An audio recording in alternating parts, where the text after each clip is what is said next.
Right here, and I got with me, at least so far, half the team of half the creative team of Team Common America and Black Ops, Tim Lim. Tim, welcome aboard. Thank you very much. It's nice to be here again. Yep, Mark will be here a little bit. He's just getting back from work, from what I understand. So, yeah. So last time I had you on. I'm trying to remember what was the last one. I think was it Black Ops 3. I think. Yeah, I, I think we skipped the crossover one, but the last time I was on was earlier yeah. this year.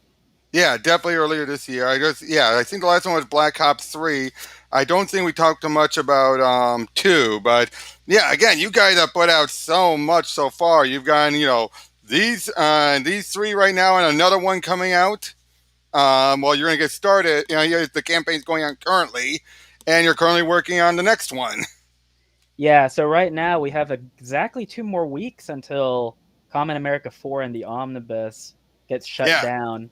And then I'm working on Common America 5 as we speak. And I think Hmm. as of today, I've already done about 15 or 16 pages of it. So I'm already more than a fifth of the way through. Nice, nice. You guys are workhorses. I know I said this the last time you were on, but yeah.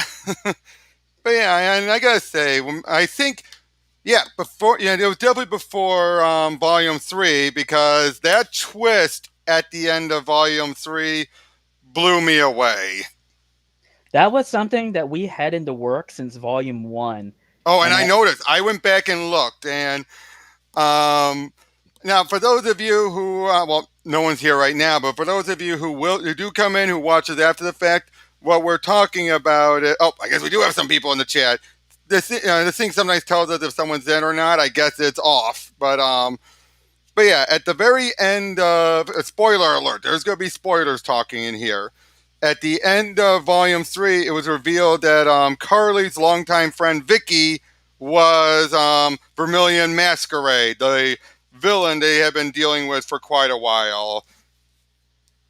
dun, dun, And dun. yep, but I gotta say though, look, once I saw that and I went back, I'm like, okay, there has to be some clues here, and I didn't catch this.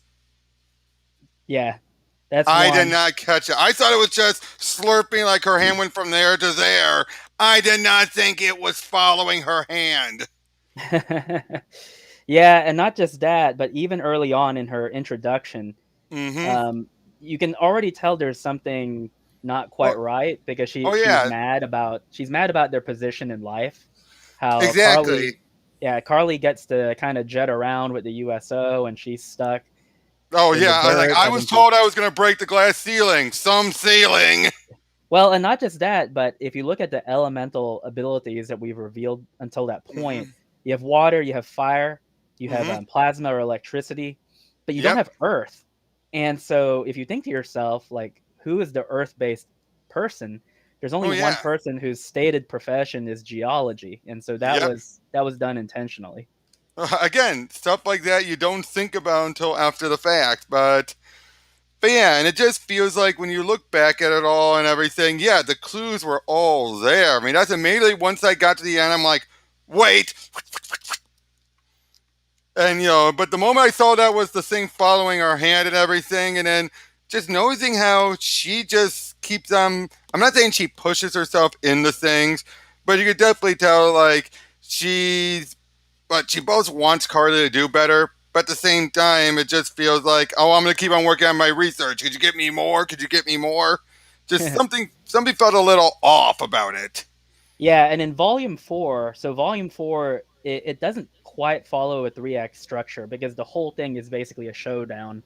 And Mm-hmm. we will actually go back and explore some of the history of what happened. We actually will revisit volume 1 and kind of Ah. show you what happened in between scenes.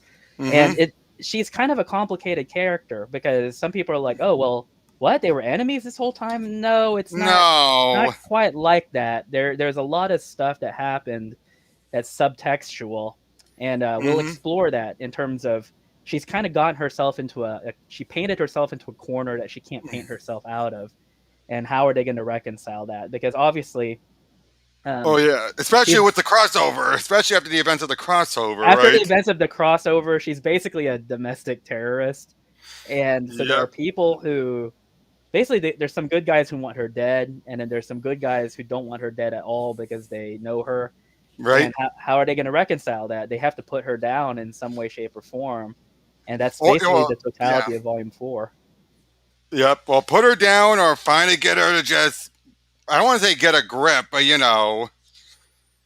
Yeah, I mean find she out has to what it is. pay, right? Oh, Like, yeah. She does have to pay. Oh, yeah. yeah, I'm not arguing that. She does have to pay, obviously. But yeah, especially, it's like all this for the sake of wanting to, and she is sometimes described as trying to be an artiste and yeah. having, and all that. It's just like, and tell me if I'm in the right ballpark.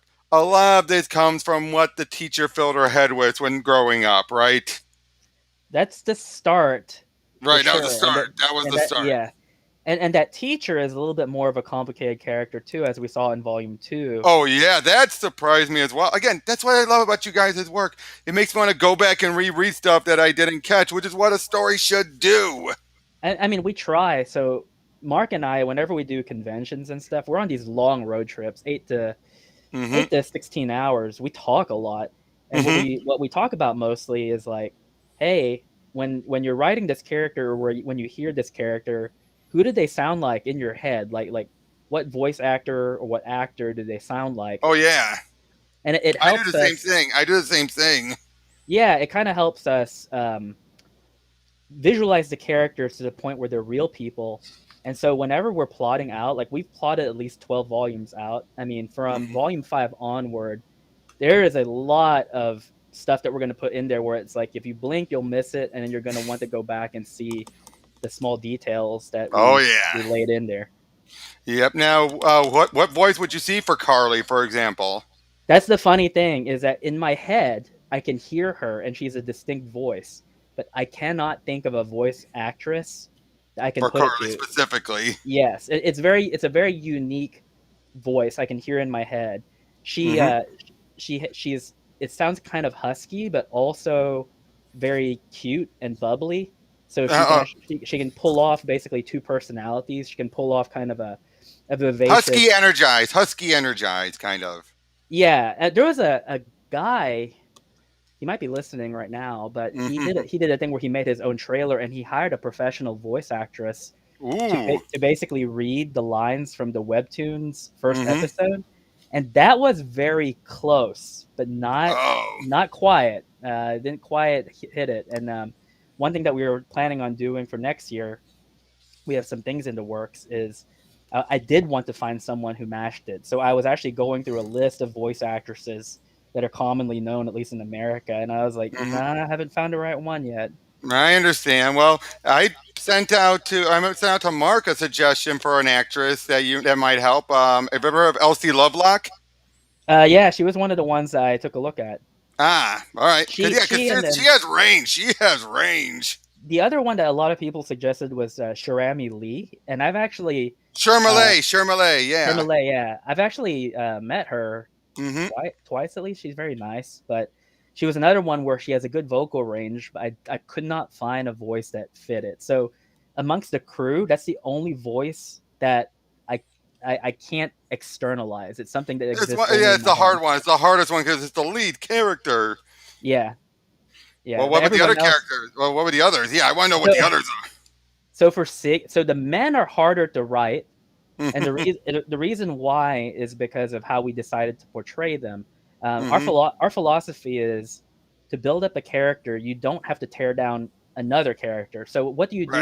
what do you do in a girl centric book where the men are the supporting characters? Well, Mm-hmm. we decided, at least for the good guys, that they should be able to stand on their own as very good male role models. But Mm-hmm. you run into the problem that you have in modern comics where every woman is described as strong, independent woman. Well, you're not actually describing anyone. You're just Yeah. describing a set of three variables that sound good for marketing. So Mm-hmm.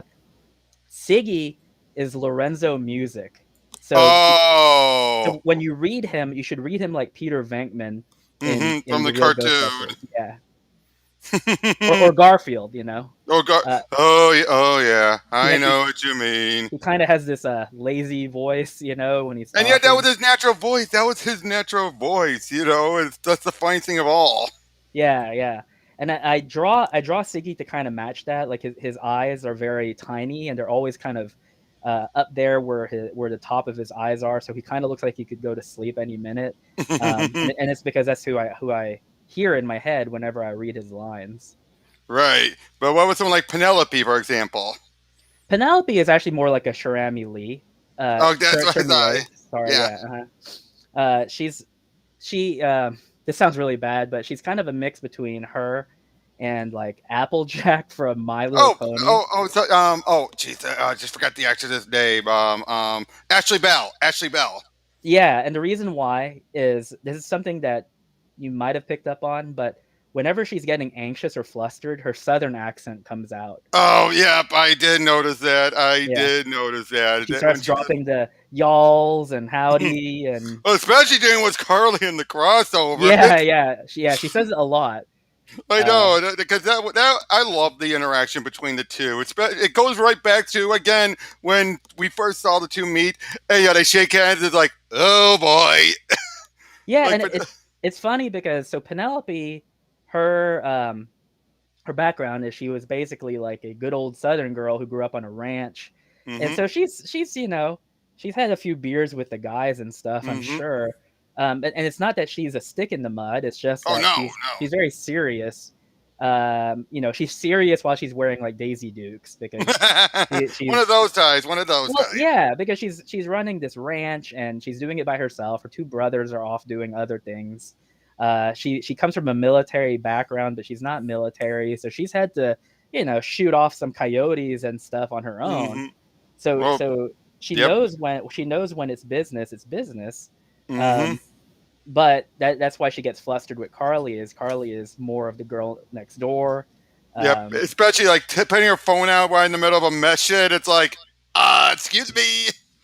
Yeah, yeah, things like that. So that was a decision that Mark made where he was like, Mm-hmm. no, let's not have them be buddies from the very beginning. We have to show that there's a difference between their approach to doing things. And then finally at the end, they kind of do their own thing and it works. So it's like, Mm-hmm. okay, well, Yep. your way works and my way works. So Yep. One let's bit do I things. love though is during the volume two that face or that wow as the car goes right by. It just shows that she's again she's human. You know what I mean? It's just like she's like okay, focus, and then wow, just that Yeah, the expression on her face says it all. That little slightly toony expression.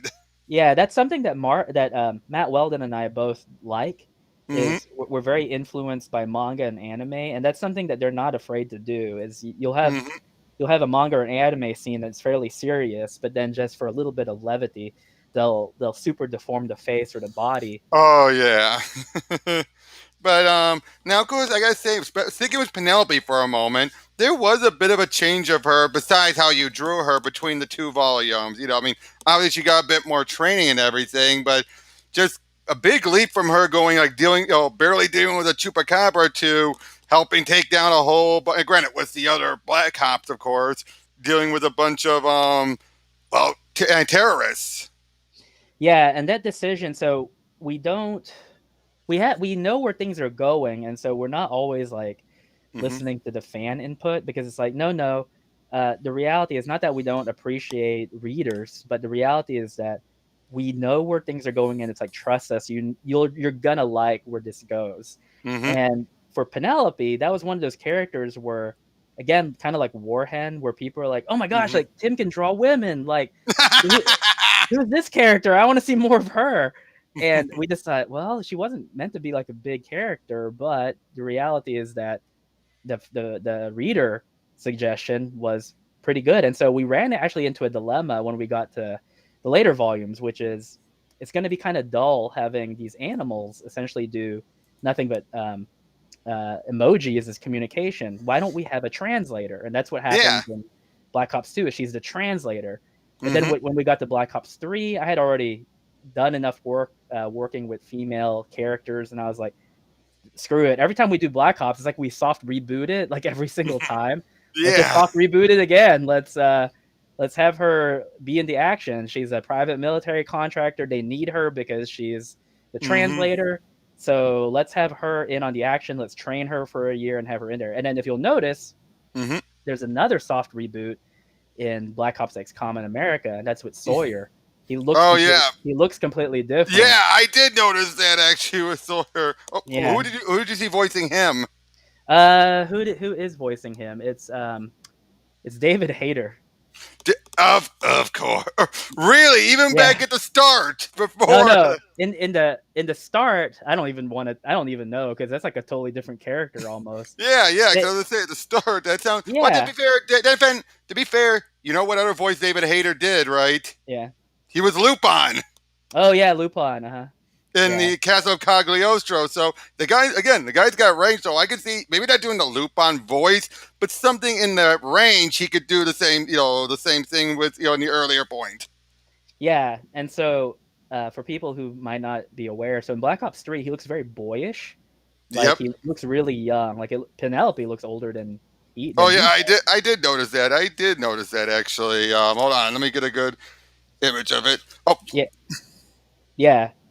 And so what yeah. we did was we wanted it was actually I think it was Mark's suggestion. He wanted to put mileage on him where it's kind of like you're just kind of a fish out of water. You think like, "Oh, I'm the greatest dog handler in the army." And it's like, "Well, we're going to have you fighting cryptids and Hmm. your eyes are going to get blown off." Yep, Uh, right there. yeah. And for people who are wondering, like if you'll notice, he actually gets grazed in that one, but it's the Hmm. idea that you can have some orbital damage even if a bullet doesn't like take your eye out. So I wanted to keep our books as PG as possible. Obviously. Yeah. So by Black Ops X Common America, he's like a lean, mean fighting machine. And how much time would you say has passed between Black Ops and 3 and yeah, the crossover? I'd say about 5 or 6 months. I mean, Right. between the crossover and Common America 3, we're only looking at about 3 weeks. Right. So more time has passed between Black Ops 3, um, and obviously in the setup to it in Black Ops 3, that's actually when we introduce Misha, and there's the subplot of getting her to America. So obviously there's been Hmm. some months that have passed Oh between yeah, those yeah. titles. Yeah, and I guess with Misha, who do you see voicing her? That is whoever voiced whoever the Japanese voice actress for Ryoko and Kill La I Kill. was wondering, given the look of her, I knew you were going for your go. Yeah, I mean, I like a lot of people forget that the books start as parody and satire. I mean, like mm-hmm. some people even classify them as just comedies, honestly, and that's fine. Mm-hmm. So we always try to have pastiches and throwbacks, and we don't shy away from it. But she's supposed to be kind of the tomboy trope, Mm-hmm. obviously. Yep. I was thinking, A lot of people seem to really like her. yep. I also like how you subverted Sylvia. You think she's the alpha bitch, but it's like, no, not really. Not intentionally, anyway. Yeah, and she's actually my favorite character. Yeah, Uh, because I just love that how that point where eventually the two are arguing with each other and they're both bringing up how much good they've done and it's legit good stuff and it's like you are not better than me. Why are we fighting? yeah, that whole pettiness thing. I mean, like Yeah. it's funny because you kind of leave it behind when you're in high school, but even as adults, you'll see people kind of bickering, and you're like, this is exactly that type of scenario Mm-hmm. happening right now. And Yep. what I like about Sylvia though Oh, is that Mark's here. is Yep. Can he? you guys hear me? Hey. Yeah, Yep, yeah. we can hear Can you you hear me? now. Yep. Okay. He has a Cool. good avatar. That's what you need to. Keep it going. Yeah, you need to change your avatar on Twitter, Mark. I'm so sick of seeing that stupid thing. It's not even like promoting any of our stuff. Oh, I'm not shilling hard enough. That's the problem. Yeah, it's like I you're not just even. grabbed this one randomly. It was the first thing I saw when I opened up my picture folder. There you go. It worked. Hey, I love that moment as well. And then Misha be like, "Oh, this is gonna be like my which birthday was it again? 16th, 18th 18th, birthday. I don't Yeah. remember. yeah. Like 23rd, oh, something like but that. yeah, I love that. Well, Sylvia. So Sylvia represents a trope in anime that's honestly like a straw man. It doesn't really exist in real life, at least Hmm. not for me, at least. And I mean, I grew around like Catholic high school girls, and don't get me wrong, they could be like bitchy and catty, but they were like Hmm. never good people. Uh, Right. And in anime and manga, you have it's called the haughty noble woman, and it's haughty not like Oh, Hotty, but yep, Haughty. yep. I know about that. Yep. And they always have that oh ho ho laugh, and, Yeah. and they're almost always portrayed as they're straw men. But I've watched a lot of anime recently where it turns out like they end up being not as bad as you think. Like they end up being Hmm. pretty cool. Oh yeah. My first introduction to that trope was Karen in Street Fighter, Street Ah, Fighter yep. Alpha 3. She's actually my favorite character from that third game. And when Mark introduced her, I just thought this can be fun because not only can we play off of that, but you also have the same dynamic that you had in like Sailor Moon, where you had Sailor Moon and Sailor Venus, and the two of Hmm. them basically look like the same character. Yep. And you just have to know a little bit more of their backstories to see the difference. Yep. Definitely. You mentioned that was the laugh at everything. The first person I ever heard doing that was Naga from Slayers. Oh Oh, yeah. that's old school. Yeah. Yep, but let's be honest, that is one of the definitive version. Her and what was her name from Ranma One Half?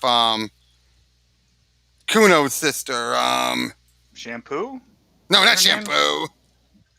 I didn't. No, I didn't watch Ranma one half. So I did. Kodachi. She was the one that was always wearing the leotards and everything. Hmm. But yeah, hey, my Mark, welcome and welcome. I wanted to say it again, welcome aboard, and yeah, Tim and I have just been talking. He was telling me a bit about some of the voices you guys, he had in, you guys have had in mind and all that. Mhm. And yeah, I just gotta say, with volume 3, well, 2 and 3, I love Kimiko. I have a bit of a thing for Asian girls, but I just love how just sweet and pure she is. I mean, Carly is doing a great, but it's like if Carly didn't have any of the initial ego or anything, I feel that's what Kimiko is. I think that might be Mark's favorite character. But here's the twist. Mark and I hear different people in our heads. Oh. So some of these characters, Mark actually might have like a definitive voice Well, that's so different than mine. that's the thing too, though, is that I mean, when I write a character, I have a defined voice for them in my head, Mm-hmm. and that helps me keep the tone of their dialogue sounding consistent if I read it in my head in this actress's voice. Mm-hmm. And it Oh yeah, doesn't yep. matter if everybody else out there knows what the voice is. They can project their own voice onto it, but what they'll pick up is they'll pick up the consistency in the characterization and the tone of their dialogue. Mm-hmm. So on the reader's end, it doesn't matter what voice I hear in my head. What matters to them is that they read it consistently. Right. Yeah, what I would say was Kimiko. In my eyes, probably because of the name, I kind of see Diane Kwan, the voice of Kimmy from Rugrats and All Grown Up and Yeah. all that. Like I've seen her for Kimiko in my eyes. I got to look up her name real quick. I can tell you who is the voice in my head. I can't remember her name off the top of my head real quick, but it's What about you? What about you, it's Tim? it's Janice Kawaye, the voice Dennis of Quaid, Jenny from Yeah, My Life. That's the yeah, other one I would think about, and I love her as well. She was Guy in Captain Planet. yeah, that's right. So she's the voice that I hear in my head when I'm writing Kimiko's dialogue. Oh, that works just as well. And hey, speaks Japanese because she is, of course. And yeah, but yeah, with all the stuff you guys came up with, especially with Vicky and everything. I mean, I was telling Tim that earlier, but I'll tell you this as well. I was floored. I was just like, wait, what? I mean, and I'll be honest, up until it was revealed it was Vicky, I was getting a bit of a from Ruby Cinder. Yeah, if you know about that show. Yeah, I know about it. I haven't seen it. Well, I've seen the first episode, but yeah. Yeah, but one of the villains, Cinder Falls. Yeah, because of how how Vermilion looked, I kept getting that vibe. But when I know it's Vicky, it completely changed everything. Then I'm like, oh boy, now how do I got to now rethink how I was listening to her. Hmm. I mean, did you ever intend that, or did you always think it was like if this was animated, you'd have two different voices? Well, I mean, For one, I didn't hear necessarily a different voice in my head for Vicky versus Vermilion. Just more that the pitch of her voice would shift between the two, Mm-hmm. and just. Right. That's very true too. But again, when you're thinking it in my, like I said, in my mind, I was thinking two different characters, and now that I know they're one and the same, then it was like, oh, that's where it kind of got me thinking then differently. But Yeah.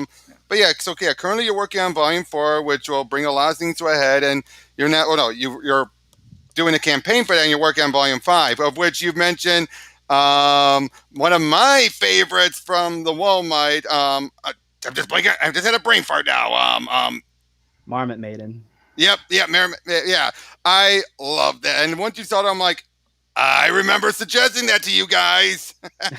Well, part But of it too was Matt Weldon seems to really like her because ah, every time we've had supplemental art like box art or promotional art, he always draws her in everything. And it's so I the just little remember, ears. It's the little ears. I think well, for me. I remember telling Mark, I was like, you know what we should do? Even though we're not really diving back into the Walmart comics because obviously that's kind of come and gone as far as Hmm. like the political era is concerned. It's like Right. I think people would like it if we brought some of these characters back, and I think they would fit into that world pretty well. We've had some people online, and you're not one of them, but I think Hmm. some of them kind of missed the point.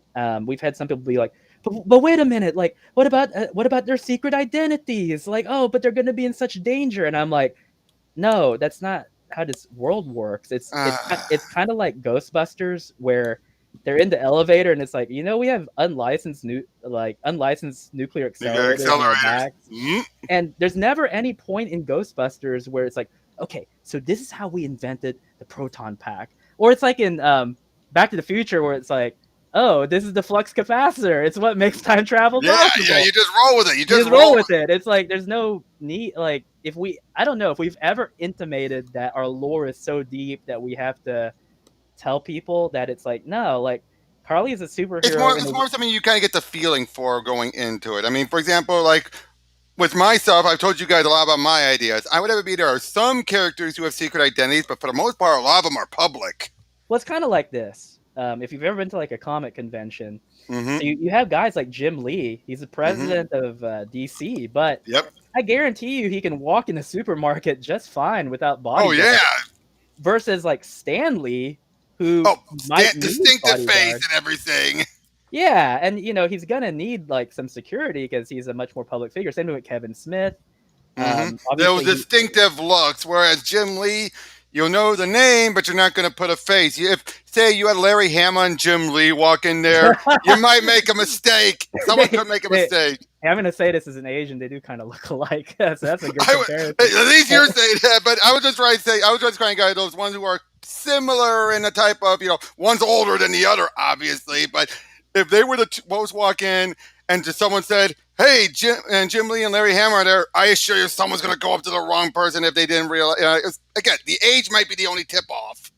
Yeah, and so for this world, there's a lot of weird stuff that happens, but it's like the universe of Ghostbusters. People just roll with it.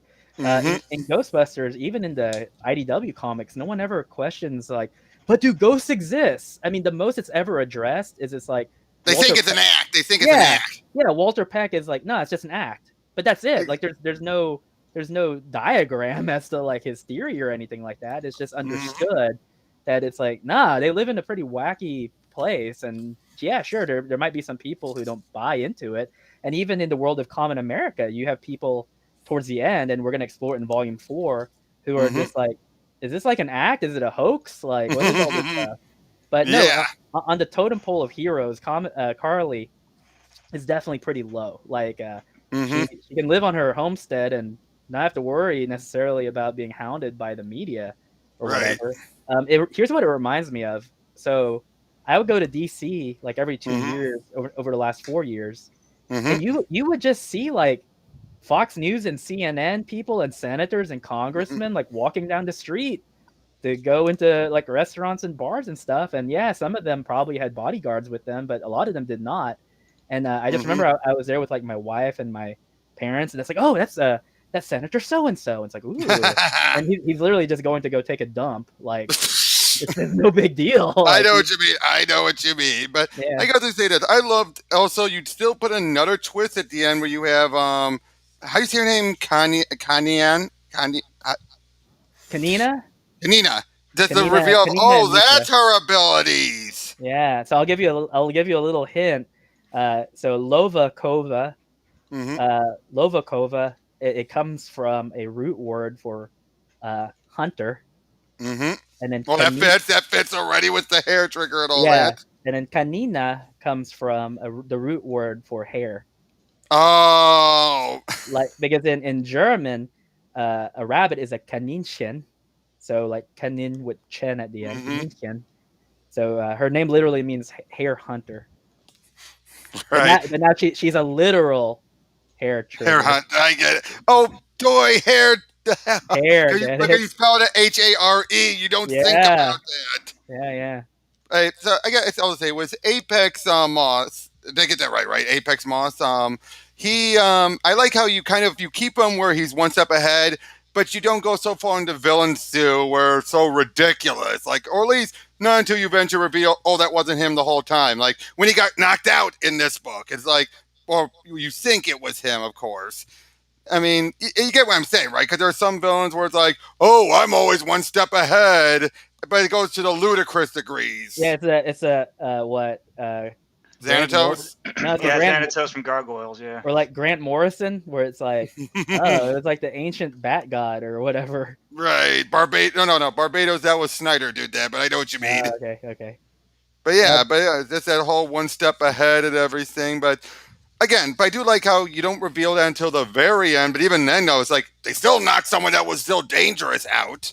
It's not like they knocked out someone that was just some pizza guy or anything like that. yeah, that's all thanks to Mark. He typically will come up with. It's not like every single book that we have has a twist, Right. but we try to come up with something that'll hook the readers, and that means that we either explore something that came before, or we explore something that's going to come later. Mm-hmm. And I think a lot of people like that based on feedback. You have a question in the chat. How do you pronounce this word? It's pronounced chimeratons. Chimeratons. That's why I had a Yeah. feeling. Yep. Just to give you a little why we chose that name. So I noticed something about cryptids in general. Cryptids are all basically chimeras. Mm-hmm. Like No, that's true. anytime you hear about like the sightings of the Loch Ness monster, it's either described as like a giant catfish or like a plesiosaur or a mosasaur. Whenever you hear of descriptions of Bigfoot, it's like, oh, it's like an ape plus a human. So Mm-hmm. we noticed that that's like a thing that all these cryptids share in common. So we just said, you know what, we're gonna have a particle that basically bonds different things together and Mm-hmm. expands on their ability to access their genetic spectrum. So it's pronounced chimeratons, the root word chimera, and then the last word Yep. is tons. Yep. All I gotta say though, Miss Hopkins as well, just her popping up at the very end, which makes sense. Hair trigger's now gone, so you Yep. need someone else there. But has there been a case where is it literally her first appearance, or was there ever Yeah. hints of her beforehand? I think that was her first appearance. That's Mark's character. He would not leave me alone until we introduced her. I was like, Okay. Okay, Mark. let's leave her for the next volume. He's like, no, damn it, we're gonna put her in this one. Okay, Mark. Did you ever hint off to her beforehand? No, she's not hinted before.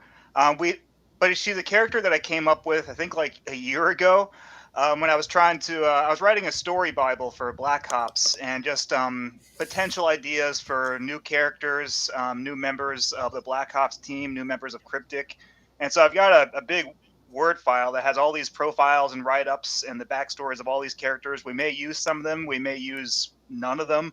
It's Mm-hmm. just basically a way to get some of my ideas down on paper. And she was the one that I liked the most. So of all the characters that I brainstormed up for that, she was the one that I wanted to introduce as soon as possible. And I Oh, mean, I just know that feeling. logistically, yeah, I mean, just logistically, we want to expand the ranks of both the heroes and the villains. So, Mm-hmm. like, well, might as well get started and start introducing some new characters. We've got another one who's going to be showing up very soon as well to expand Mm-hmm. the ranks of Cryptic, and he's a lot of fun to write. Ooh, Tim can't showed me wait. some pages with him, and Tim actually came. Well, I can't talk about him yet because it's Right. going to be soon. But yeah, once he does show up, I'll love to talk about him. But Mm-hmm. the gimmick that he has that makes him so funny, that was all Mm-hmm. Tim. But we'll see Oh, when we get there. I can't wait for that. But He's my new favorite character. Like it's so dumb. I mean, we'll talk about it once we reveal him in Volume 4, but Right. his gimmick is so dumb, but it plays perfectly into Mark's writing because um, he's just such a stupid character. But One of those types. yeah, I just finished his last page of action in this book, and I'm kind of sad because I had a Aw. lot of fun drawing him. But he's going to be a reoccurring villain. So, oh, hold on a second. I'm just trying to remember what's the name of Carly's the guy friend. Oh, just blanking on his name. Siggy. Siggy. Yeah, Siggy. Yeah, with Siggy. Sorry, I had a brain fart again. But with him, is there stuff between him and Carly, or is this you finding stuff with him and Misha? Because I'm getting both vibes. We can't reveal that until Volume 4. That's all I Okay, have to say about it. okay, that's fair enough. Because it just felt like it's one of those cases where you look at him and Carly, you're like, you can see him as best friends, but you always wonder, is there going to be the secret there underlying? And then the stuff in the gun shop with him and Misha, I love that as well. Just that whole turns on the fire, and he's like, not only is that bad against live ammunition, but we got the fire, the There's fire system. the only thing I'll say is there's definitely a chemistry between the two of them. Definitely. As far as their hobbies are concerned, I mean, they both Right. have guns. Obviously, but again, I just like how no one in here is a load. No one's a load. That I really like, because how many times do you ever be where unfortunately some supporting characters like they're there but you rarely use them, and eventually people are like, whatever happened to them? Oh, they're still there. They're up in the background. Then why'd you introduce them? Well, we try to keep it lean. We don't like dead weight characters. We have an expanding cast, but if a cast member doesn't need to be used in that story, then we don't use them. It's like we introduced Carly's father in Volume 1, but her dad's not in every single volume. Oh yeah, he's only around when the story needs him to be around. And if you have an ensemble cast of characters, that's an important thing to consider. Is that go back and watch G.I. Joe. All 900 members of G.I. Joe are in every episode. It's just the ones that are needed. Yeah, exactly. But have we seen her dad outside the flashback? In the first volume, have we seen him again? Or because I have not reread through everything since the crossover came out. So we haven't seen him. She talks to him on the phone in Volume 3. Right. Yeah. Right. That's what I saw. I was like, he is somewhere in there, just not visually. Just so yeah, just want to know that. But yeah, again, just so much the interconnection. But since you Tim, you said that Carly's lower on the totem pole.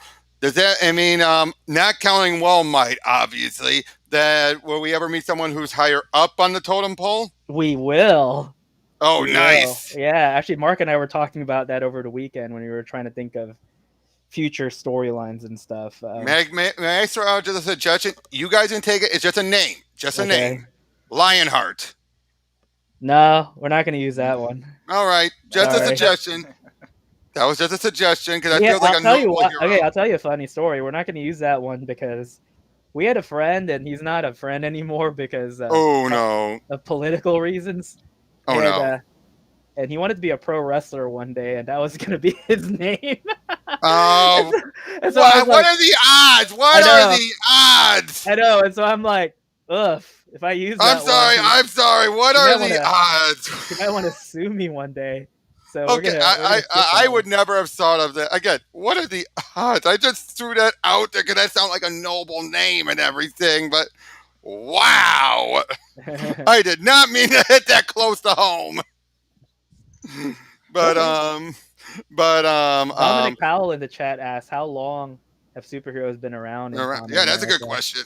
We haven't really thought about it long enough.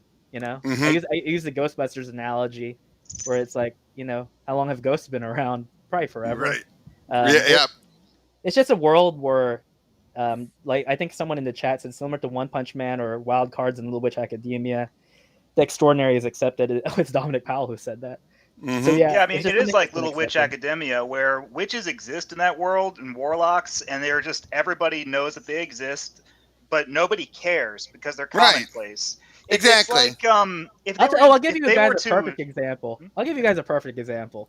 When we were kids, we were like, holy cow, one day we're going to fly in cars and we're going to be able to talk to each other on video.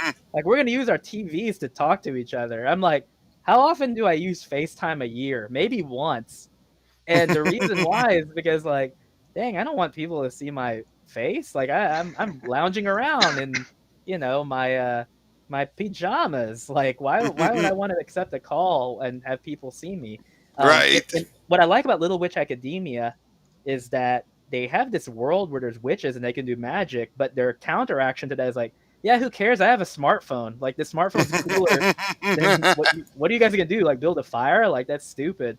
Oh yeah, Um, it's like well, compared early DC when the heroes were accepted, compared to early Marvel where you eventually had to get to a point where everyone was like a commonplace. Yeah, and in this world, there Yeah. are some limitations. Like, Hmm. I think vigilantism is discouraged. You've seen Right. that you do have very unscrupulous people like Lansky and Schultz who basically act Hmm. as agents for Oh yeah. heroes. Funny And how we only see one in flashback because in present day he's dealing with some legal issues. yeah, yeah. So I mean, that's kind of that world. I mean, it's one of those. It is as it is when you Mhm. see it, when you read it. I Right. mean, there's not there are going to be some layers we're going to explore, but it's not like there's going to be a deep lore in Hmm. terms of our exploration of that. We get compared a lot of times to My Hero Academia, which is very flattering, but Hmm. our interest is not necessarily building it the way he did, where it's To be very, very fair, I think that's because of this. yeah. And don't get me wrong, I watched My Hero Academia just to keep up with it.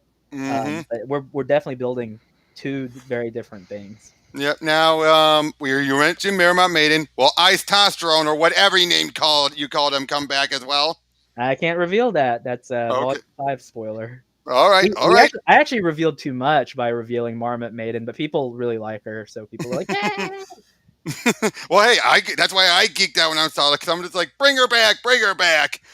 But well, could you at least confirm for me, yes or no, confirm or disprove or whatever? I suggested the idea of at least teasing what happened during Wall Might 2. Do you do any of that in Volume 5? Yes. Oh, We do it in volume 4. oh, nice. Because I do Yeah. remember suggesting that before, of just the idea of like, got turned into a man, don't want to talk about it. Yeah, so we do address it. So for eagle-eyed viewers who have been reading our book since day one, that's a treat. Now, if you haven't, it's a blink and you miss it thing where Hmm. you're not going to get the reference. You'll be like, you'll just read straight through it and not even think about it. Exactly, exactly. Because, like I said, that's the reason why. Because I'm just like, you can't ignore something like that happening. You could deny it, but you can't ignore it. Yeah, yeah. But so so obviously the volume 5 is going to be the start of a new arc. Basically, how long do you see that arc lasting? Every saga that we do is 4 volumes, so that's about 2 years. Well, That's a for lot Common of America anyway, right? For Black Ops, it's what every every Every year. three Yeah, volume. volumes. yeah, every Every three, volume. Every right. 3 volumes we have an omnibus, and then every 4 volumes we have an omnibus for Common Hmm. America. And I'm also know you're doing where you do 2 Common, 1 Black Ops. Is that intentional? Yeah, it's because I can't do more than that. I'm literally gonna kill myself No, working. you're doing the pattern of instead of 1 1 1 1, it's 2 1 is what I mean. Oh yeah, yeah, and it's because Common America is the flagship title. I mean, it definitely skyrocketed to Hmm. the one that everyone wants. Black Ops is the hard sell. That's Right. really hard to get people to read, but people are paying attention to it now, which is good. Hmm. Um, it's harder to write on Mark's end, and it's harder for me to draw because one, it's an ensemble book. Hmm. Two, it's a lot of military stuff, and it's taxing on me. Like, for example, in volume 5, I'm drawing a Chicago street. I Hmm. don't know what a Chicago street looks like. I've only been there once, Oh, but I've only been there like twice through my life. yeah, I just Google it and I'm like, oh, Chicago street, and that's it. Like, I have a mental picture of what that looks like. In Black Ops, it's a lot of like, okay, like, how does this work from a military standpoint? Like, do they use parachutes? Do we use jetpacks? Do we Now, go like, Bianca said she got the omnibus. oh, cool, awesome, Yep. booyah. Yep. Also, I noticed there was this little animation that was out where you show basically all the girls' boobs jiggling, except for Sylvia. Yeah, because she's wearing That's armor. oh yeah, yeah. But I just find it so funny that and I showed this showed some of the artwork to a friend of mine, another guy online, Ian, and Bianca knows who he is, and he basically said what he likes from what little he's seen of Common America is that it's very wholesome superheroics with gratuitous fan service that's not drawn attention to. Yeah, and I don't even consider it fan service. I just draw the women how I draw women. Well, Um, yeah, but you can't. Yeah, but some people are going to look at it as the fans. But the fact that you're like, yeah, you just said you just draw them the way you're drawing them, and it's like when you look at it, you're like, oh, look at those, the butts and all that. But it's like, but nothing's drawn attention. No one's saying you don't have anyone in universe drooling or anything. It's just like no, they're just doing their heroics, their stuff. nah, there's only one part where it's reference, and it's a Mm-hmm. Mark thing. I think that no, it's actually been yeah, for one, it's in Common America Volume 2. I think someone says like, "Damn girl, you're fine" or something like that. That's the only time it's ever like mentioned in universe. But it's kind of like, But even that though can be. It doesn't have to be about their curve. They could just be in general. yeah, but it's like, I'm pretty sure that you see these leotard wearing girls like in this world all the time. It's not like any special shakes. Yep. And I just love Misha, her doing the slit throat gesture and everything. Oh man, the craziest thing though was, so his name is Carl Sia. He did Mm-hmm. all of our animation for us. I was just Mm-hmm. like, hey, I don't know how you're gonna do this, but these are their victory poses. And I didn't know how he was gonna pull off the Misha thing, and he did it perfectly. I mean, Yeah. that's exactly. I mean, he saw it, and he realized it better in his head than I could in my own imagination. He has it where like her head is counter to her wrist, and so when she does the slit motion, her head swings to the other side and the wrist goes to the other side. And I was like, oh man, that looks so good. Yep, definitely. And again, I am just so. This has been my gold standard now for all the crowdfunded comics because it's kind of reached a point where yes, you're crowdfunding it, but it's more basically like you've made it so regular, unlike certain other crowdfunders, where like where it's no different than getting a quarterly book. Well, thank you. There's some people who there's guys like you who acknowledge it publicly, which is Mm-hmm. appreciated. There's some Mm-hmm. people who acknowledge it privately, and then there's some people who just ignore it altogether. Oh, Um, yep, and certain others who'd rather post out the weirdest our, stuff. our good friend Eric Canetti, so he's crowdfunding Arc Athena right now, and he's going through Iconic Comics, so he's the newest edition, and we're happy to have him. But he was Mm-hmm. doing this stream, and this guy. So I'm pretty sure it's a stream where they're not allowed to talk about us, which is fine. And I Mm-hmm. warned Eric, I was like, hey, you're going to encounter some people who don't like us, but they like Mm-hmm. you. And you're going to notice some strange behavior. Like they're pretty much just going to ignore us altogether. Mm-hmm. And he was like, this guy was like, your books are already done before you put them out, and they're hardcover. You have set the gold standard for crowdfunding. No one has ever done this before. And he was like, well, he was like, well, Doug Ernst and Tim Lim and Mark Pellegrini have done it. And he's like, oh, yeah, they do good stuff. Oh, well, look at this other thing in your in your Of campaign. And I course, was like, they're giving all the attention to him as opposed and, to. and so I think he and I had a conversation a few days or a week later. And I was like, see, I'm just telling you, man, like, you might be like scratching your head, like, wait, that was weird. I said, nah, they're just some people who they just really don't Yeah, like us. That's yeah, okay. but I don't say, do not know where the furry thing came from. That was just like, what? I know. I was like, furries? We don't have any furries in Common Exactly. America. It's like you We have don't have any furries in Black Ops. Like, what? I know you have Penelope surrounded by animals, but that's not furries. Nah, it's not. It's weird. But we're doing very well with our campaigns, and we're very happy.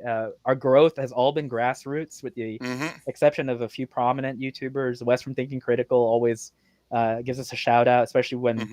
we do things on his show. And then just some guy reviews our books after he gets them, but it's not guaranteed. Like we don't pay him, Right. and we don't talk about our books or anything like that. So we're Yep. we're Of very course, grateful. I put them out whenever I can, but I'm not as big as they are. Yeah, but it's okay because Oh, I know. I'm just saying. I'm just throwing that out there. I'm blunt about my small channel. I'm blunt about it. I mean, you honestly get more people viewing your channel than ours. Our channel's a joke. We only put out like one video a month. But yeah, though, with just everything with the way because I look at some of the crowdfundings, especially within one certain community where they're encouraging lateness, they're encouraging overcharging, not enough bang for your buck. And it just feels like, and now that though, they keep on pointing, look at the money. And I'm like, yeah, I stopped looking at the money. I start looking at the amount of units sold. Yeah, and like I said, it's like comparing apples and oranges. Hmm. Don't get me wrong. There's some people who are always going to make the comparison because you just can't help it. Right. But the way our business model has always worked for at least the last 3 years is how can we compete against professionals? Because obviously you Hmm. have the name recognition, whereas I mean, a lot of people don't even like our personalities, which is fine. Right. Um, so it's like, what are some of the things that we wanted to address 4 years ago before we even got into comics? It's like um, the unprofessional behavior of professionals, Hmm. the lack of customer service, Right. um, and the overcharging and the gimmicks. Like for example, like variant cover after variant cover after variant cover, Right. or price increases where it's like, hey, our readership is going down. We got to increase the price of our books and lower our page count to give you less for more. Yeah. So I was like, well, what happens if we do the inverse of that? Why don't we team up with a fulfillment company that can provide good customer service? Let's behave professionally.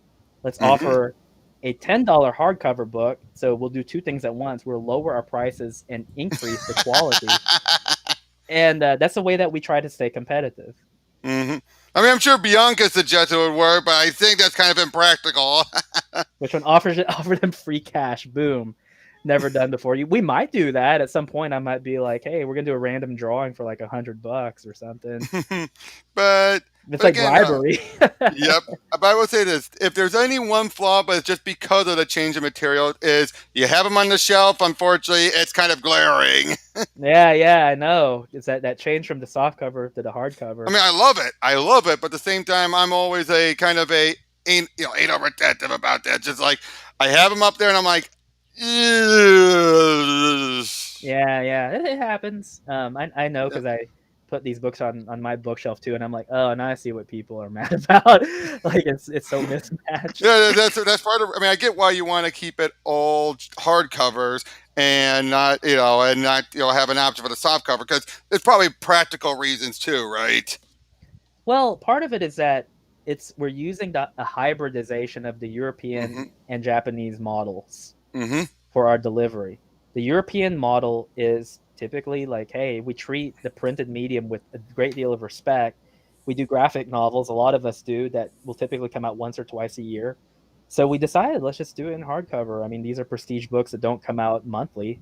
Let's go for that, and let's see how low we can go on the price to the point where we can still make a little bit of money off of it Hmm. and entice people. And that has been a selling point. People are like, wait a minute, I can back a $25 book that might be 3, 2, 4 years late, or I can back a $10 book that's hardcover that I'm gonna get within the 4 month period. Sign me up. Exactly. That's exactly what it is. I mean, and even with Doug, my only ever complaint for Doug now is that he hasn't even started up the next two books, or anything. But even with those, I'm still going to remember when I got a certain campaign that had a bonus book for. I'm not going to mention the campaign. I'm not going to mention the person, but I think you all know who.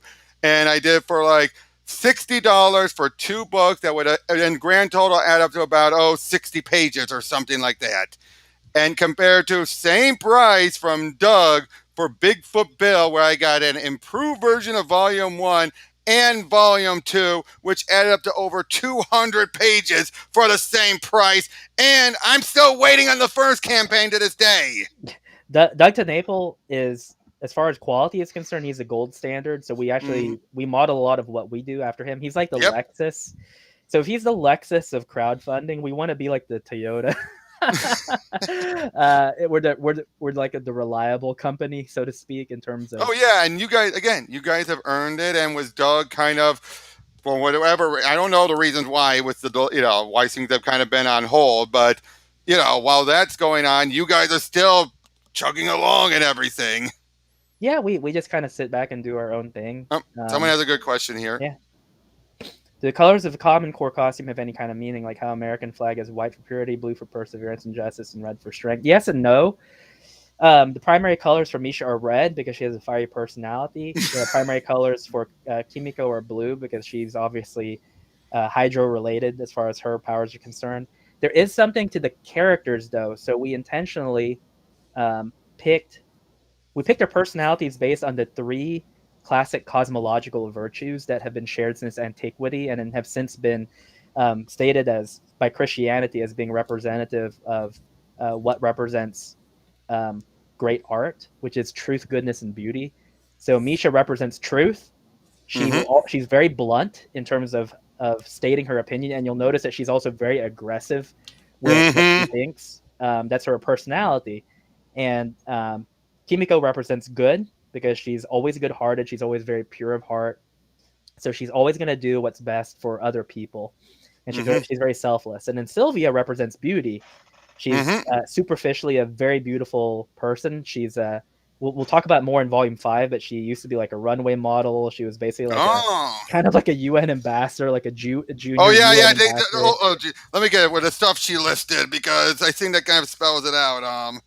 Hold on. That was. Oh yeah. Um. Oh yeah. You're turning charity into a contest and have the nerve to call me petty. Fine, let's play that game. I've done millions of countless causes.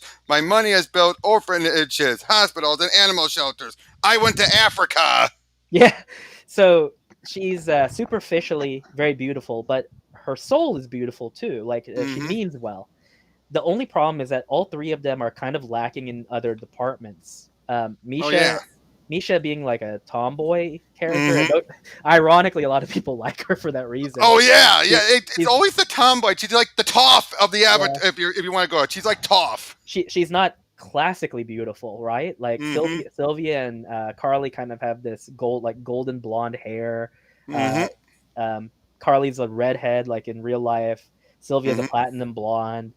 You have Kimiko, who's good, but she has a hard time telling the truth because Mm-hmm. she doesn't want to offend people. And so that's why, like, for example, in volume 2, when we meet her, she has a hard time wrestling with this idea of, well, I kind of don't want to do this. I want to be a radiologist. I want to balance the two, but I have a hard time telling people the truth. And Mm-hmm. then you obviously have Sylvia, who's lacking in both departments, where her goodness can't shine because she comes across as so prickly and so stuck up. And that's where Carly comes in. Carly kind of has a little bit of everything. So she's the Renaissance girl for all three characters. So she has characteristics of all three, but she also has the faults of all three as well. Yep. I can say also another moment I like for Misha that really won me over was the "You think Carly has her act together." Yeah, that That's what won me over. you That's can what won me. blame if people like the writing in the books, you can credit Mark for all of those. Well, obviously, well, yeah, but I know. I'm talking to both of you when I'm saying this. I just draw the damn thing. He's the one who puts those things in, and it cracks me Oh, up. I'm just but like, it's a that's bit of funny. both. It's your writing and her and the chibi look at her. Yeah, thanks, Well, Mark. I think the best compliment Tim ever gave me was after Black Ops X Con America. He was like, "Thank you for setting so much of this in the desert, so I didn't have to draw anything but rocks." Oh man, that was the best. Black Ops XCOM in America. I looked at that script and I was like, the whole thing takes place in the desert. Thank goodness. This is gonna Reminds be me of so easy. Transformers 2. Reminds me of the joke nostalgic like ones made about Transformers 2. They're firing in the desert. There's a so where I am in volume 5 right now, the Mm-hmm. next page I'm dreading because it's like bad guys are climbing up the Eiffel Tower. I'm like, Mark, damn you! Like, you know how hard the Eiffel Tower is to draw. Oh yeah, especially depending on if you want to be detailed or you want to be simplistic. I have my own cheats that I do to get around Mm-hmm. more complex drawings. I only give myself 5 to 8 hours, so it's basically like I have a timer in my head where it's like if this takes more than 8 hours, I'm not drawing it. So I know where to take shortcuts. And luckily, in tomorrow's page, I have to draw the Eiffel Tower, but it's a splash page, which means it's like okay, so you got to render the Eiffel More Tower room at really least. well.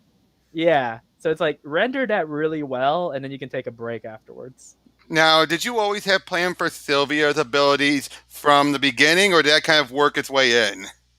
I'll let Mark answer that question because I don't remember our conversations. He just kind of was like, he basically took the reins on that character. It's his character. Mm-hmm. So I'm like, okay, well, you just tell me kind of what she does. All right, so yeah. Well, for Sylvia, we knew that we wanted to introduce a rival for Carly, and so we introduced Common UN, who is Sylvia, in Volume 2, and then we also wanted to develop her into a sympathetic character and a misunderstood character. Oh yeah. As far as her powers go, originally she was just going to have the armor, and the armor was strictly it. But then after writing Volume 2, I realized, like, well, then having all of her powers come from the armor, Limited. that kind of, yeah, it's limited, but also it means that anybody could have the armor and anybody could be Common Victory or Common UN. But so, and then we wrote that scene where it turns out the armor was fake, and that's Yep, it was the all it created was by the clay. Vermilion. Yeah. Yeah. And so I think Tim actually is the one who came up with the idea to go to Area 51 and have a new set of armor developed for Sylvia, made from the fragments of the Venus space probe that we introduced in Volume 1. So it all ties together. But with Sylvia, though, one thing I did want to introduce that I brought up was that I wanted Sylvia to have something special about her, a unique ability, but it couldn't be the same as the others because she wasn't exposed to a fragment like that. But in a way, she was, because she's wearing that armor. So Sylvia can collect chimeraton energy like a battery and store it in herself because she's been so exposed to it for so long. And it's something unique that she can do.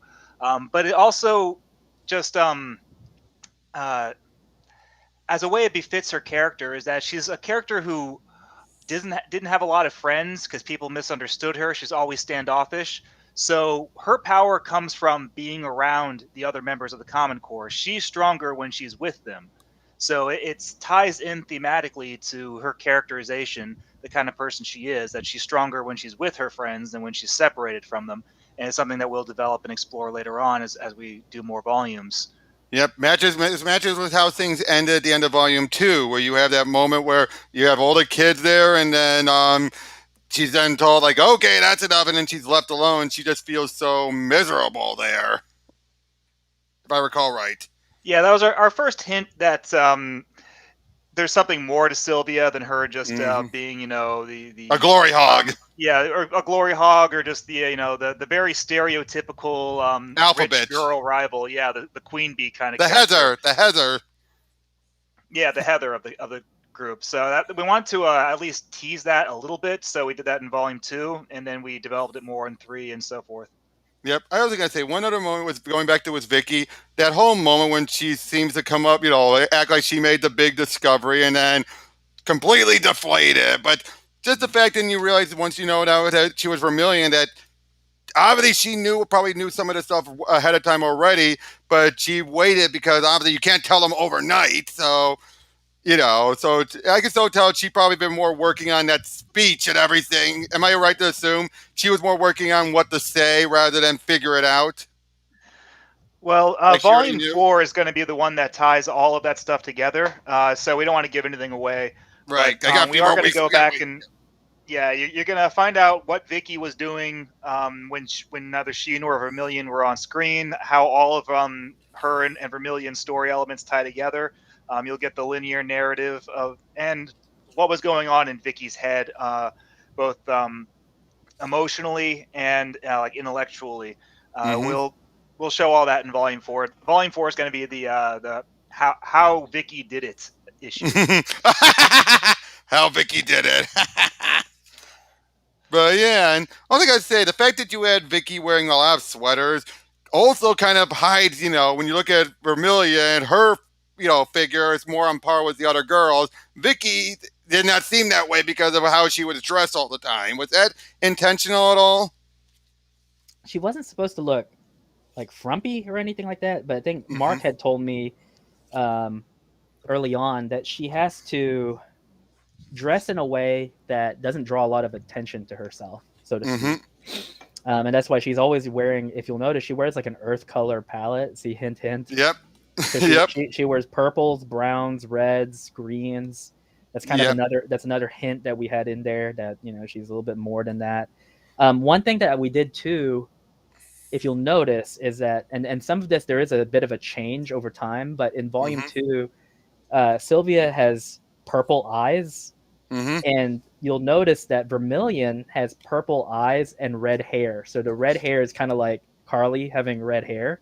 Mm-hmm. So it's this idea of there's something that Vicky is borrowing from the two of them, and that would only Mm-hmm. make sense because she's the only other person in their ensemble who went to school with both of them too. Right. Oh, Um, oh, that is a very specific detail. yeah, because in volume two, when you're first introduced to her, it's Siggy, Carly, and And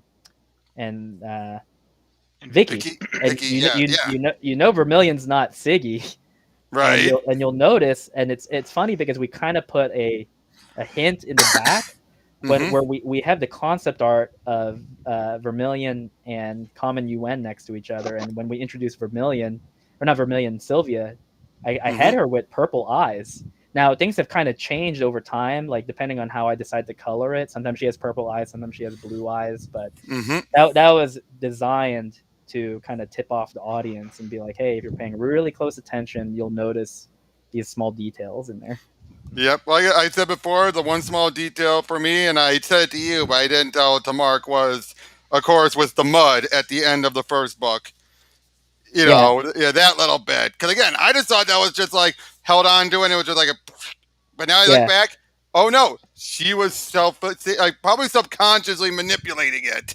And volume three too. At the end of that one, Oh yeah. it foreshadows the fight in volume four because it shows that Kimiko can um, negate her abilities by using Mm-hmm. water. Yep. And yeah, just that whole bit. Like yeah, let's take this outside. Smile for the cameras. I'm just like, damn, just how nasty she was being. Yeah, volume four is gonna be very interesting. We're holding Yep. that one pretty close to our chest just Yep. because Yep. No, I'm not trying.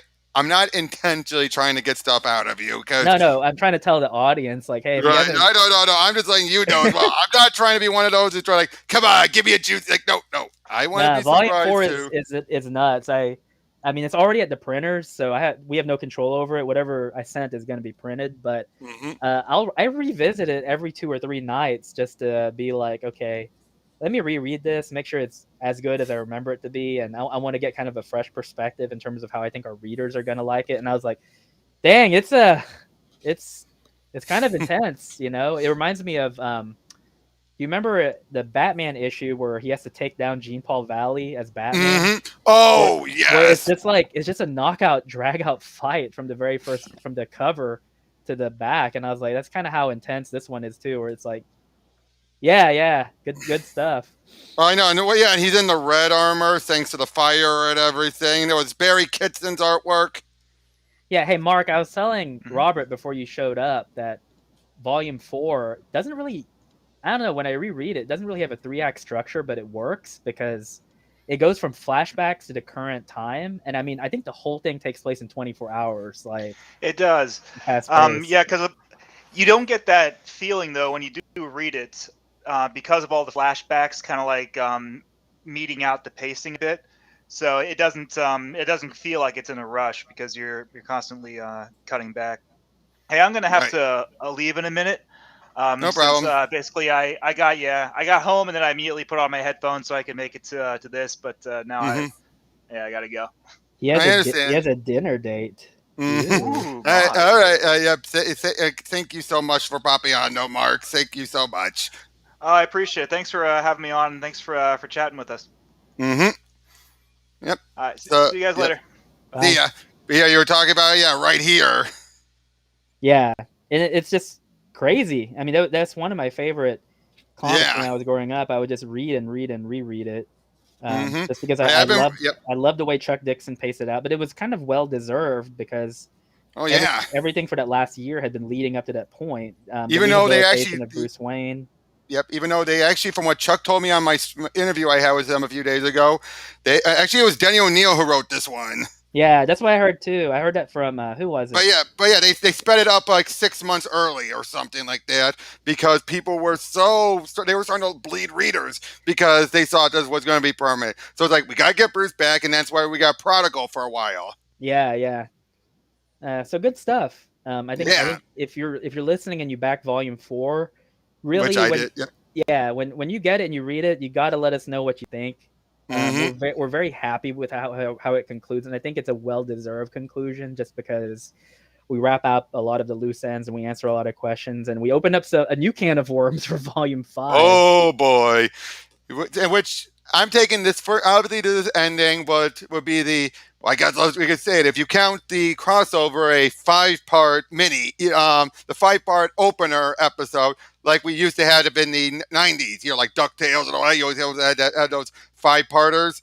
Yeah. And now we're going to be starting from volume 5 on, where you're going to start leading into the lore, more of the world building, right? Yeah, so we're gonna flesh it out more. We have an ace up our sleeve. There's a thing that we have been seeding through volume 1 through 3 that no one has really asked about. And I think when it's revealed in volume 4, it's like, oh my gosh, that's another detail I never noticed. Like, I'm gonna go look through. Then after we're done tonight, I'm gonna go look through everything and try and find it. see if you can, and then message me, and I'll let you know if you're right or not. Because there is one where we're just like, hey, like so there are 2 things that we were seeding through it that we just thought people are not going to pick up on it until now. We pull the rug Is it out. the same things throughout each ones, or is it's a commonality that you see between all 3 volumes, and there should be a part of you that's like, wait a minute, like what's that doing there? Yeah, like, okay, we tell you exactly what's going on there, and people are gonna be like, what the crap? Just the first 3, not the crossover, not the other Black Hops. No, just the 3 volumes of Common America. All right, okay. Hey, one other thing with Penelope, I want to ask is, what is her? She obviously, when they're not doing stuff, she's just back on the farm and all that, right? Does she? What is her social circle is like? No, that's it. She runs the ranch, and basically it's used for things like peasant and quail hunting. Oh, which is so it's not uncommon for people to use ranches in Texas for animal purposes, like target shooting, pheasant hunting, quail hunting, horseback riding. She's an equestrian by nature, so it's actually in her bio from the first book, which equestrian means you're I know really horse, right? I know. Yeah. Yep. So that's what she does, and where we are with her story is that Task Force 22114 is owned by the government. But thanks to the President Eisenhower, she actually owns USAGI. She's the legal guardian. So she technically owns the private military company Black Ops. But whenever the government needs them to, they basically contract out with her. She's basically a private military company. and then Black Ops gets incorporated into the task force. Now, that's going to play a big role next year. Because just keep in mind, the government does not own USAGI. They contract out with the Freeling family to borrow him, and of course she has to come along because she's the contractor. So here's translator. So here's the question: what happens when the government needs a Black Ops team but can't use USAGI for moral or ethical reasons? Then who do you turn to? Now, can I ask you this? Is it from her moral and ethical, or is it from USAGI? It's more like he doesn't want to, both. Or she. Oh, okay. Both, because they're both moral and ethical people. So it's like, hey, we need you to. But of course, Patriot Otter would be like, let me at him, right? Patriot Otter is a different scenario because he's definitely the pet of the government. Like he's definitely he's there with Command Dog and Sawyer, and they're kind of hanging out. Yep, I gotta say, I love the when he says butt head. I always love that, just the butt head. It just. Yeah, but here's the thing: for people who are concerned, Command Dog and Patriot Otter and Sawyer, all of our main heroes, their moral compass always points north. So don't ever think we're gonna do a thing where it's like, hey, do you remember that time Patriot Otter like nuked San Francisco? It's like, yeah, that's not gonna happen. Nothing like that. But he's more like maybe not a Wolverine type. Well, he's definitely not a Punisher, but. What would you say? Would it be Wolverine? Yeah, he's more like Wolverine. Right. Wolverine after he was on the X-Men, not before. He's not afraid to do more violent things to bad guys, but only to bad guys. Like he's not going to do it to good people. He'll bite at them or snarl at them, but he won't actually hurt them. Yeah, you saw how in the team up, he doesn't get along with Carly, but he doesn't. Oh yeah, that you don't like. You're like, let me go. Yeah, he doesn't bite her or anything. He's more like, let me go, lady. Like, what are you doing? Yep, but just to clarify for everyone else, Command Dog and Rigger Tortoise are just normal They're normal animal. animals. Yeah. Right. The only thing about Rigor Tortoise is he has some cybernetic enhancements in his shell, and in his brain they have things that basically send out neural impulses to give very rudimentary commands. But he Hmm. just kind of does his own thing. He's just a turtle. Yep. But so obviously this first one, this is volume 4, so that's part of the next arc. But Yes, you're not going to have another crossover for a while, I assume, right? I cannot tell you that. Oh well, I can tell. Oh, Well, no, I can tell you this much because we've already said it on streams. okay. Moving forward, Black Ops is essentially a team up book, which is why it's an annual. It only comes out once a year. Oh, okay. Now, That makes a lot more now sense. who we team up with is the surprise. Okay, now you got me interested. Yeah, But it makes sense though, because like you said, it's the hard sell. So obviously, given how well this did, it's like we might have struck something here. yeah, it is the hard sell, and we're happy that a lot of people bought the omnibus because they're like, well, I want to read it because of Common America, but I want to see what else happens in the books before. And so we've had some people, like for example, I think her name is Red Valkyrie on Hmm. Twitter, but she just messaged us and was like, "Holy cow! I just finished this beast of a book. It's like 230 pages, Hmm. and my gosh, like this book is great." So we're really happy when people do that because it is Yeah.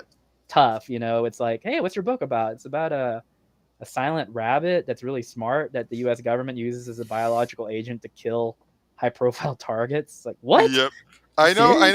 I know I've said before, but I bear repeating again, more for the audience. The moment for me that defined just the whole book and everything was that moment when you have this bunker and everything, and then USA GI just bounces, takes out a knife. Here it is. Takes out the knife, bounces in there. Boing, boing, boing, boing. Yeah, and you don't really get to see what happens. No, It's so just yeah, like, just it could, on he my messed some eyes, people up. I'm just wondering what someone is from the outside looking at. Like Bunny walked in, like, did the bunny freak him out or something? Oh, there. I hope it's all right. Oh, there it goes. Yeah, and what we tell people too, whenever we talk to them at conventions, it's like you don't expect the rabbit. I mean, if Command Dog came up to you, yeah, you're probably gonna have your guns drawn because it's a German Shepherd. Or But maybe even patriotic to an extent. right, because it's like, what? This is like weird. But if you've ever seen a rabbit in real life, like do a zoomy or a Hmm. beaky, where they're just like all of a sudden they go kind of nuts and they just run around, they're quick. Like they're really, really fast. Every morning, our rabbit, she loves treats and she knows she gets them in the morning. And so when I get out Hmm. of bed, the first thing I see is I see this rabbit just go psycho and just like jump and run around my room. And it's fast. Like I'm just like I can't catch her when she's doing that. I have to wait for her to calm down. Um, Right. so yeah, he's an unsuspecting protagonist just because like it's so unassuming whenever you see these rabbits. Yep. So so I'm gonna ask, what other books have you been reading? Have you been keep up with any other books? Or have you been so focused on doing your artwork? No, I mostly read manga. I Hmm. think I've dropped all Western comics. I mean, that's sad to say. I was keeping up. Understandable. Yeah, I was keeping up with like Red Hood and the Outlaws and then Of Super course, that's Sons. over. Yep. Yeah, and then this is the thing. I was listening to Wes from Thinking Critical today, and he brought up a good point. He said you you can care about characters, but there's a point where you have to cut off your passion because they're gonna be bastardized. Like it's a thing you can't escape anymore. Like I do not fully agree with that, but that's because I'm more of an optimist. I think that I'm to a fault. well, I think it's like any character from the main two from Marvel and DC that you follow, eventually they're gonna be in the hands of a writer who's gonna do something pretty egregious with them Oh yeah. Oh in yeah. the current age, right? No, even Um, the older age. Let's be honest. Even in the '90s, you had some characters getting completely screwed over. It wasn't as common as it is now. right. I mean, yeah, you absolutely had that. Like for example, Max Lord, come on, Max Lord beforehand. or you had like Hal Jordan with Parallax, right? Where But that he was a shitstorm because of a multitude of factors. No one really had it out for Hal. It was just we need to do the shakeup, and what they originally were going to do wasn't enough. right. Well, and the only way that you can undo it, because the reality is that now it becomes almost it's canon to the character, is you basically have to Mm. retcon, or you have to have The something. alien space bug. Yeah, or you just have to say like, oh, it just never happened. And the reality Exactly. is, I'm like, even these characters I like for example, I like Spider Man. But Mm-hmm. even in Spider-Man's world, like he's like a playboy now. He just sleeps around with all these women, and I was like, now Peter dated a lot when he was in the comics between the 60s and the 70s, even up until the 80s. But Mm-hmm. he wasn't just like, I don't know. He wasn't like a stud just going around and banging all these That was women. more slot thing. Spencer's kept him mostly to MJ, thankfully. Right. And I'm like, even something like that where you have a moral compass of a character where it's like, look, Mm-hmm. this guy's gonna date, but he's gonna settle down. The idea of him like sleeping with all these women, I'm just like, Oh yeah. this is me personally, just based on my religious and moral upbringing. I was like, Mm-hmm. this is Oh, not understandable. the morality I want to see in the character. Oh yeah. And um now there are some characters where that's their personality and you still like them. For Mm-hmm. example, like Tony Stark. Tony Stark. James Bond. James James Bond. Bond. It's a miracle the dude doesn't have syphilis by now, right? Because that's all the True, guy but does. we also know from the early movies and books that he does have the potential to settle down. Yeah, like for It just example, ends bad. yeah, when he settled down with Teresa, and I love those movies. They were great. Which I I thought, will say this: I don't know if you've seen No Time to Die, but are you aware of the spoiler at least? yeah, I know what happens in it. I love how they at least include the music from On Her Majesty's On Her Secret Majesty's Service. Secret Service. That Yeah, was perfect. I'm yeah, like, that's a throwback to when he was married. A lot of people don't know that the original yeah, Bond was married, he but got still, married. It didn't last. so you can have two different sets of heroes with two different moral compasses. So you have like Superman, Spider-Man, Batman. Spider-Man and James Bond, right? Like the way I see it, Peter Parker is kind of a pure of heart kid. He's not always going to do. He has a guilt complex, but for the most part, when it comes to like women, he's Mm-hmm. going to. It's always going to be pointing toward Mary Jane. He's not going to just Mm-hmm. sleep around. Whereas you have a James Maybe, Bond who well, sleeps around. maybe Felicia. Maybe Felicia. Maybe they intimated at it because I was reading this old issue in the during the Clone Saga when Ben Riley was Spider Man. Mm-hmm. He was like, wait a minute, has Peter been intimate with this girl? Like I'm getting like this different vibe from Oh, what she's saying. But and yes, it but has been always confirmed. Yes. it's the way he said it though. Is like Mm-hmm. intimate. What does that Intimate. mean? Like were they That necking sounds or like like what? Dave Mateus put it. That sounds like that's something he would have had him say. Yeah. So it's in other words, it's like it's up to the reader to kind of determine like what Until happened Kevin in that. Smith made it blunt, saying we were doing the nasty. Yeah, we were doing the nasty or whatever. And then, for example, you also I like the Punisher. Now, Mm-hmm. the Punisher's moral compass is good, but he does things that are obviously kind of He very shouldn't fit objectionable. in the Marvel universe. That's the thing. He should fit well, like he was in the Max universe, out on his own. Because then eventually you get like Greg Rucka's run, where it finally ended, where the Avengers decided we got to bring him down. Right. So yeah, you have Punisher, and he's killing all these bad guys, and he was great during the Garth Ennis run. Mm-hmm. But if you ask me, it's like, oh well, you don't mind him killing. Well, are you gonna mind Superman killing or Batman? It's like, yeah, because it's a different hero, and they have different values, and I feel like there are things that they do that are very different in terms of how they carry themselves, and I just feel like that is antithetical to the character. Now, unfortunately, what you have nowadays is you have the heroes. We're not looking at just value judgments. We're looking at political like things. So anyway, I can't keep up with the current slate of comics because it's like I'm I gonna get disappointed. So I read manga because in manga you typically have a creator who just stays on the book to the end. So it's mm-hmm. their vision. Like it's something that they want to take that way, and that's something that Mark and I in doing Common America, we actually have like I have a last will and test. I've been having some weird health issues, so I have a last will Ooh. and testament,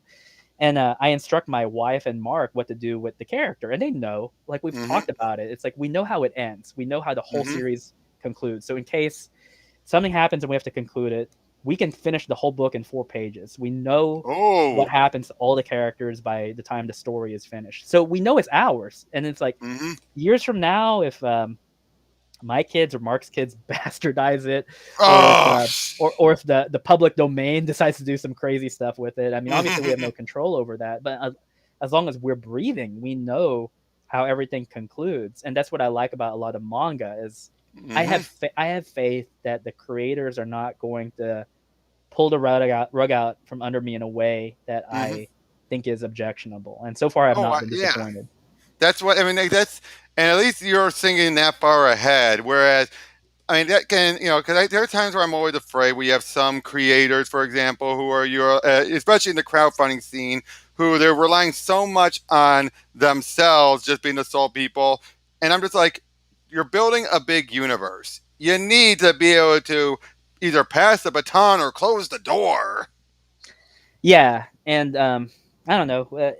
We run marathons, not sprints, Mm-hmm. and I'm just always thinking in terms of like the characters are real to me, they're real to Mm-hmm. Mark. Yep. Um, if something happens to Mark, I know where he'd want to take them, and I would have to find a writer very very very competent to match him. Mm-hmm. And likewise, if something happens to me, the good thing is that he's the architect of the story. He knows Mm-hmm. generally like where it's going to go, and he definitely knows how it's going to end. Right. But you're right. There are a lot of creators who I do feel like they're short sighted, but I think that part of that's intentional because they're like, Oh yeah. oh, I love my character. It's like, no, I think you like money. Like I think that Exactly. you only Exactly. draw and create the character as far as it will take you issue and issue, but I don't know if you've actually thought about where it's going to go or how it's going to end or anything like that. But it's none of my business. It's like, Oh okay, yeah, I mean, it's just that if you wanted to be, I just hit.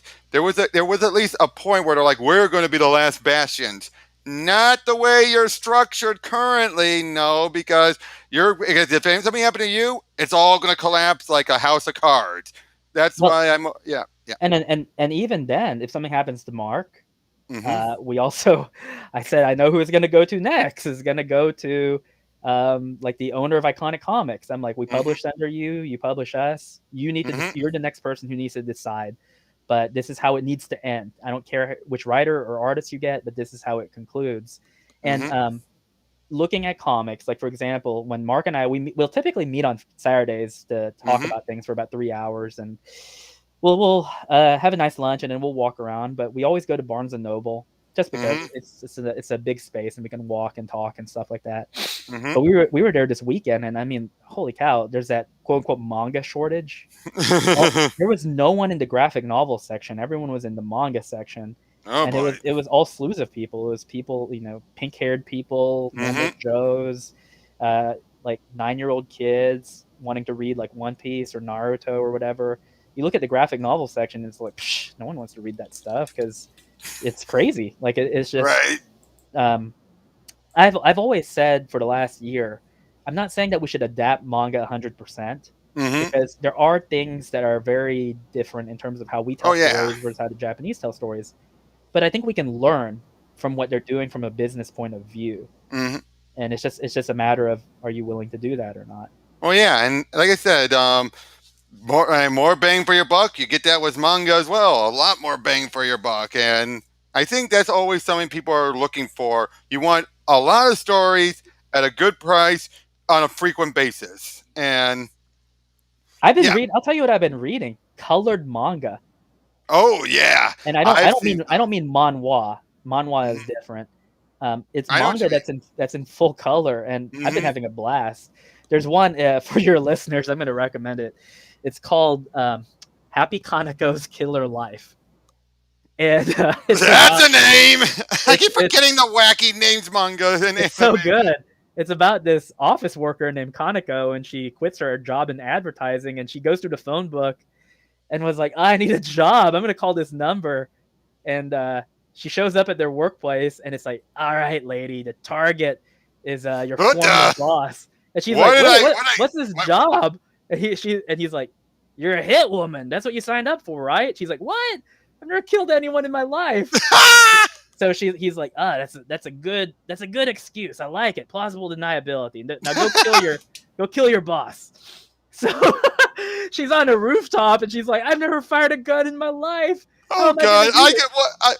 And then Why is it? I'm just picturing this. When I'm picturing in your style though. I know not the art because I've never seen it, but I'm picturing, it's so good. And so like a bird like caws or something like caw caw, and she gets scared and she pulls the trigger and she ends up killing her boss. But so the guy's like, oh, perfect. You're a natural. You're hired. And the whole manga is just her killing people by accident most of the time. And they don't ever show it because like hmm she's just kind of a screw up, and it's all just based on happenstance, and it's just so much fun. And the thing is in full color. Oh, real quick in your chat, you got a legend. You got ArtMark88. If Yep. if people in your chat want to check this guy's art out, he draws in a trigger style. He's really good, Hey. and he's open for commissions. So check Oh, out cool. Art Mark Oh, 88. Really speaking cool of guy. which, someone Bianca had asked, do you do commissions? No, I do not. The only people I do artwork for now is Udon will typically contact me every year to do something Mm-hmm. for them, and then some of my friends like Brian Ball, if he ever needs anything, we typically Mm-hmm. do a trade. So I'll trade him art from Luigi for art from me. Mm-hmm. I'm just too busy between I understand. I understand. Well, yeah. there goes my hopes of having you do a 2-page thing of just a mini crossover of my characters, having a meet up with Carly and the others. Yeah, it's hard to find time. You knew this, but I had COVID for Oh yeah. 2 weeks, and towards the Uh, end, like I was out for 15 oh, days. I told Tristan, or Dad had it as well a while ago, and I'm saying the same thing that I said. I'm saying to you that I said to her. I only had it from getting the. I did get vaccinated for Uh-huh. work. Fortunately, I've been having no other on the side effects. But good God, those 2 days alone, God. I was one of those who actually went through it in the shorter amount of time, but to go through it for 2 weeks, I would not want that. No, and the funny thing was that my symptoms for the first 7 days were manageable. It was just I would get chills at night. That was it. So it was like a low grade fever. Day Yep. 7, it just hit me like a ton of bricks. Yeah. I had trouble breathing. My stamina wasn't holding up. I had no appetite. I couldn't taste anything. Oh yeah, I That one recall stuff like sucked. that. Yeah. Yeah, my wife, she brought home an oximeter, so I had to monitor my oxygen. Thankfully, I didn't have to go to the hospital. Good. But I mean, it was like she was like, you have to breathe deeply. As long as you're conscious, breathe deeply and keep your oxygen above 90%. And I was doing that, and it was hard because my lungs had fluid in them, so I couldn't expand them all the way, and that was rough. But the last 3 days, the thing I was most concerned about was I was like, I gotta get pages done. Like I haven't gone more than 7 days without doing pages, and so the last 3 days, I was like, by You're golly, just like boom, boom, boom, boom, I boom. gotta get it done. Like I have a timetable that I gotta meet. Mm-hmm. So I've been rushing like mad trying to play catch up for that. Well, hey, Um, you have a good excuse. I know, but people are there's some people who are very dishonest, and they're gonna be like, Yeah. oh look, Tim is late. Tim is late, and here's the other thing too. Is, so Iconic Comics, their chief fulfillment guy, he got it too, and Mm-hmm. he's the last leg. He's the guy who actually packages the boxes and Mm-hmm. does the final quality control. So he Mm-hmm. was out, and then I was like, Mark and I were talking about this. I was like, the sharks are in the water. There was this guy. Yeah.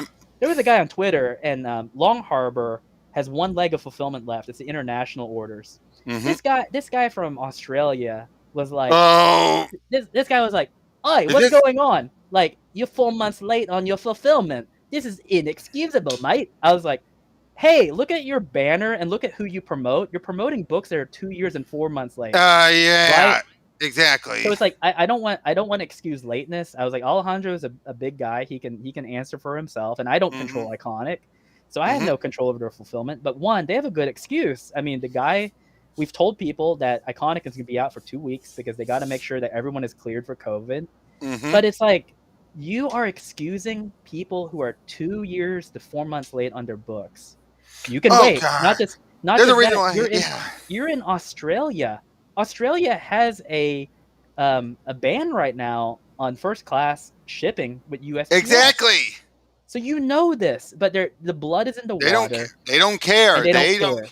Yeah. And I think when they found out that I had COVID, a lot of them were like, "Oh, let's see how late he's gonna be." And I'm like, "I am not gonna be late. I'm gonna be on time, or I'm gonna be dead. Is what's gonna Right. happen." Well, with current comics, it's not from the big two, but you know, I know one I would recommend you check out. Sure. Geiger. I heard that one's good. I was hearing It things is from so good. Eliza Bar about it.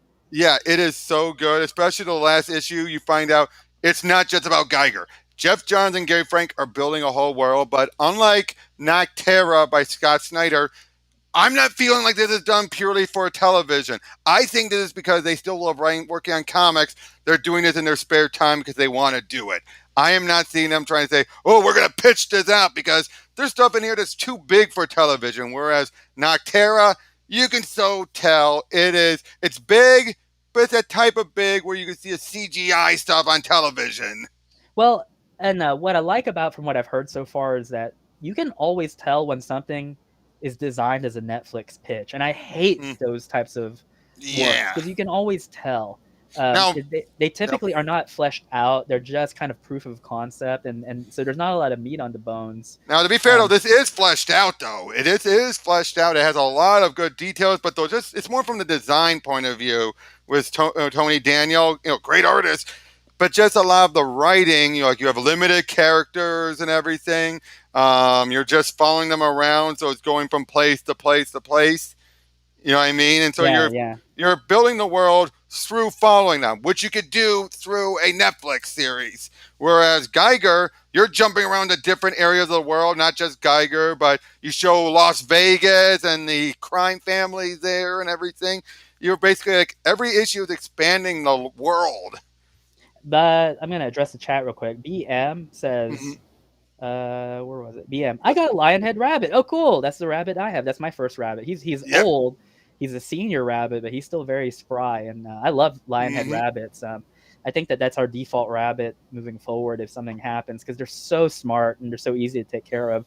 Hmm. Master J says, "What is your favorite food and drink?" I like hamburgers, so I really like Hmm. burgers, and I drink a lot of coffee. So I like coffee now. Pizza and soda for me. I like root beer a lot. I don't Hmm. have it that often, but it's kind of like a treat for myself. And then Hmm. recently, I love this watermelon Mountain Dew, so that's like a guilty Ooh. pleasure. Art Mark says, I think the biggest strength manga has is it looks good most of the time. Oh Mainstream yeah. Western comics barely does it anymore. Yeah, that's correct. And Well, Art Mark again, definitely with has a some exceptions, there's still some artwork, like Gary Frank's artwork, for example. But yeah, not all of them. yeah, and I think you leave the choice to younger readers and with their eyes when they're judging Oh yeah. Western art versus manga. They typically will pick manga, and it's because over time the Japanese have kind of refined it. Like for example, during the '90s, I didn't like a lot of the manga out there because like their eyes were too big. I was like, Oh, man, everyone's like bug eyed, but like like Powerpuff Girls. yeah, and but I noticed that over time, um, I've said this before on their streams. The Japanese are very good at reverse engineering. So they look at what other people are doing and what works, and then they adapt to it. And I Hmm. noticed that their eyes have gone to like a manageably medium size, where they're not just like huge, and they're not Bigger like than teeny bigger than tiny. they're almost like take up a good quarter of their head. Yeah, yeah. Um, Dominic Powell says, I recommend reading, watching Stargirl from Jeff Johns. Do you have any Yep. favorite Very book or good. restaurant?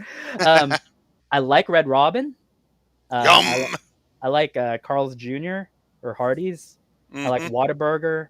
I think the best burger that you can get that's commercially available and cheap is Wendy's.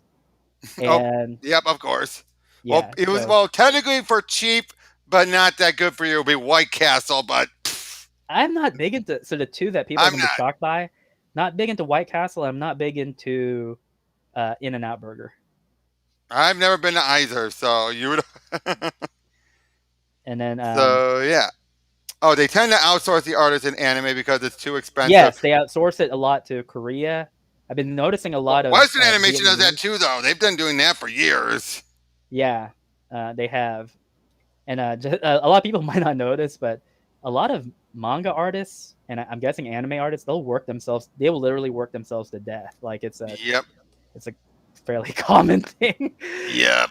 Art But Mark, you like '90s big-eyed anime girls. Like there's something wrong with you. I like your style, dude, because you're like me. You like Trigger. I like the art of Trigger a lot. oh yeah. Oh, I get that vibe from some of the other images you do, like or That's yeah, yeah. Now that or guy's good too. That's Scott Malin. oh yeah, Scott Scott. Scott Sorry. Scott Malin and Art Mark 88 are two Wait, wait. good Oh, guys. this is what I was thinking of. That's Kafun. Yeah, Kafun. Kapu. Oh, Yeah, I love Kafun's yeah, art. but that is very Trigger, isn't it? I ha- Like yeah, I have him on basically we have him on not salary, but what do you call it? Where he's commission. basically yeah, no, it's not salary, it's not commission. It's the other term for basically like retention. Uh, Yeah. Retention. Retainer. We Yeah, have him on retainer. retainer. Yep. He turns in art. I pay him for the next work, and he starts on the next thing. I like him a lot. So at some point, I think Mark suggested it, but he's like, you should just have an Art of Kafun book. Like you literally have so much art from him. Or you should give him, if you ask me, you should give him a backup story. I don't know if he does sequentials. I'm gonna have to ask him that. I Yeah, like I him would though. ask him. He's very What do I? quick. Well, hey, you could do it a bunch of splash pages. It's through splash pages. Each one tells like a little story. Yeah, yeah, I could do something like that. But I like him. He's always on. He's always on time or ahead of schedule, and Mm-hmm. his art's always very good. Yep. And he has a style that I like, which is he can draw beautifully but still keep it wholesome. So I don't think he doesn't do any not safe for work stuff. So Right, right. And I know some people do. Like one of my regular guys who I still want to be one of my artists. If he gets commissioned to do not safe for work stuff, oh, he'll do it. But I know a lot of times it's based on because he does a lot of fan art. um, what's his name? Scott Malin does not safe for work. So, and I like Scott a lot, but I was like, oh my gosh, Scott, there's some stuff here I can't show anyone, but Yeah, but let me. the stuff he does for me is very wholesome. Yep. Dominic Let me. Powell Yep. says, I recommend trying out Five Guys. Oh, I like Five Guys. Mm-hmm. There's a Five Guys in town, and Mark, I think that's Mark's favorite burger joint. Jorge Jimenez, I see, has a manga influence in his style as much as Tyler Kirkham, Art Joe Mad, Adam Warren, and Art Adams. So of those people you listed, I do like Jorge Jimenez because he did Super Sons. Mm-hmm. But I do not like him nearly as much as Joe Mad. Joe Mad is probably my number one. Oh, Joe Mad, yeah. I mean, come Hands on, down. Jackie Chan, and doing all those some of those cartoon designs. No. Jackie Chan, that was Joe Matsuda, who has a very similar sorry. style, and they're both named Joe. That's why it was the Joe Mad Yes. Matt. Matt, My bad. yeah. But Joe Matsuda is good too. But Joe Mad definitely the king of the Western Eastern hybrid style, like unbeatable even to But this hey, day. here's what the guy I was talking about he has done. Those are two of my villains. Oh, okay. Yep, Viseru and Demetria, and same species, but at the same time, it's like you can tell. Yeah. There's a guy, it's who Joe Mad just hired to do Battle Chasers, and he apes his style pretty good. His name is Ludo Art, I think is his name on Instagram, and he's been. Hey, Art Mark says, sorry. Go ahead. I was say, have you checked out Tyler Kirkham? He did a campaign a while ago, Game Over or something. It's not to my. Not to your taste. All right. Same thing with Art Adams, not to my style. Adam Warren. Adam Warren is Matt Weldon's favorite artist of all time. He loves Adam Warren. I like Warren Lowe. He has a very painterly style, kind of like Art Germ. Art Mark says, have you guys watched Star Wars Visions? Trigger animated 2 of the shorts. Yes, and I'll tell you something funny. I can't believe they animated that second one. It does not look like their style. The first one, definitely, like 100%. Oh, yeah. That is a Trigger animation. I mean, the guy rides on the tip of an X-Wing and cuts a Star Destroyer in half using a lightsaber. It's just so funny, the jaggedness of a lot of the Trigger stuff. I mean, I still remember seeing when the new Shantae game from Way Forward, they got a Trigger animating an intro. And compared to the regular animation and the cutscenes, it so stands out because, again, it's this high energy. Everything's like stretching as they're moving, and it's all jagged. It's just... What I like about Trigger style, though, is they... so Mark was telling me about this, but he was like, a lot of the Trigger people are what they would call Westaboos. So they're people who like Western stuff. And you can tell from some of the Easter eggs they put in their, in their animation. But I think one thing that they do very well is they're not afraid to play with squash and stretch. So they'll deform people if it will fit the animation. Yep. And that's where you get a lot of the really crazy angles and stuff. Like if you look at Kill la Kill, some of the fights that Ryoko gets into, I mean, like it's like her sword will essentially morph between frames into like this size of a skyscraper. And it's not meant to be taken literally. It's meant to be taken as we have to distort the perspective so that you get like the intensity of this battle or whatever. Oh yeah, it's like I always remembered the late great Monty Owen when he was doing stuff for Red versus Blue. Sometimes he would have it like he would make their fists bigger, even though just for the show how much of a punch is going into it. And they would always point out that we had to increase the size of the fist. And I'm just so basically it's like, yeah, we know the fist isn't that big, but it really added to the power of what was like to happen. Like, boom. Yeah, it's good stuff, and the audience is not going to mind as long as it delivers what your intention is. I was having this talk with George Alexopoulos. It's a really good interview that he and I did together. But I always said that for artists out there, what you're doing is you're essentially pulling off a magic trick. You're trying to trigger pareidolia in the brain of your reader. And pareidolia is the human tendency to see patterns in things that don't exist. It's why we see like the man in the moon or the Mm-hmm. face on the face on On Mars or Mars. something. Yep. Yeah, or like images in toast. Mm-hmm. It's or even clouds. Like when you're a child and you look up at the Oh clouds yeah. and you're like, oh To this look. day, you still have people doing that. I mean, come on, that whole seeing Slave One in the clouds. Yeah, and so when I would teach kids like drawing classes, I would be like, okay, what is this? Oh, it's a circle. What is this? It's a dot in the circle. What is this? It's another dot in the circle. What is this? It's a smiley face. It's like, no, it's a circle with two dots and a curve through it. But your Mm-hmm. mind will tell you that it's Like something. it's a Rorschach test. It's a Rorschach test, exactly. So I'm like, and I think that's the number one thing I can tell people when people are, how do you draw so fast? How do you do a page in 8 hours? I'm like, I practice that test where it's like, okay, but do I have 8 hours to draw a Chicago landscape? No. Do I have 8 hours Mm-hmm. to trigger pareidolia in your head so that you see it? Yes, I do, and Yep.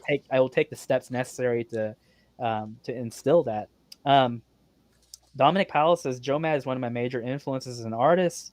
The two Joes have shown it's possible to marry Western and Eastern art and storytelling together. I agree with that.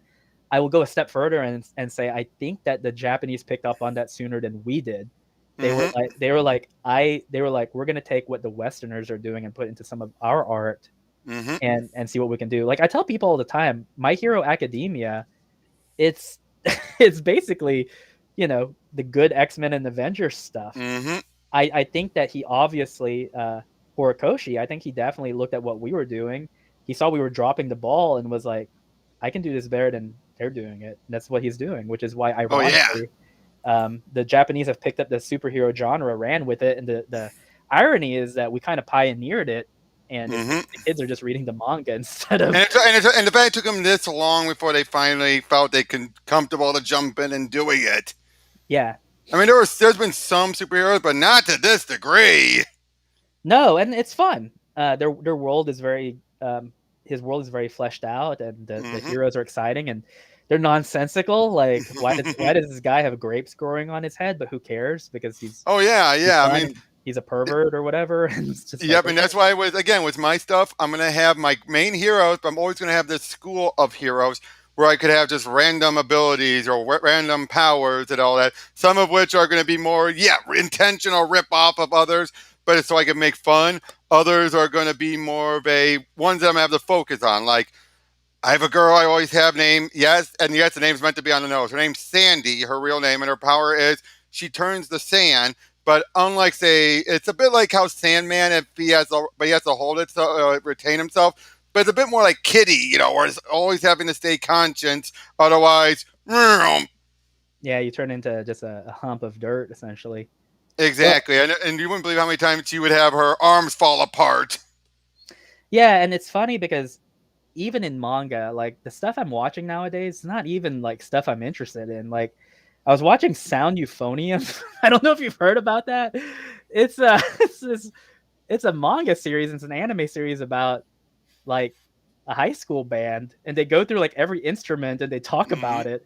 And I'm like, Ah. I don't like music at all. Like I have no interest in it. I played the piano for 10 years and didn't learn a lick about playing past like one song.